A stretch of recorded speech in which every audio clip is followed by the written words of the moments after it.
आज गरज समाजाला जागवण्याची आहे. यादीच सांगितलं, समाजात फक्त द्वेष पसरवणं चालू आहे. हात जोडून प्रार्थना करतो, या लेकरांच्या डोक्यामध्ये चांगले विचार जाऊ द्या. वातावरण खराब होऊन राहिलं. गावाचे गाव, ज्या पोराले स्वतःचं नाव सांगता येत नाही मावशी, त्याने आपल्या धर्माला कोणता झेंडा आहे ते मालूम आहे. या लेकराईले ज्या पोराने स्वतःचं नाव लिहिलं येत नाही, त्या पोराले आपल्या धर्माने झेंड्याचा कलर कोणता आहे ते सांगून राहिले. पोरं कोण शिकवलं रे? कोण शिकवलं? बोला, ऐका उत्तर तुमच्याजवळ.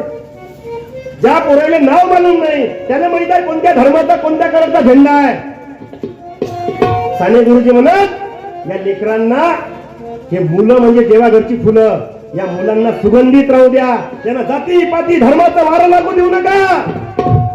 आज गरज त्याची आहे. मला ते गाणं लय आवडते हितेश भाऊ, कि तू हिंदू बनेगा न मुसलमान बनेगा, इंसान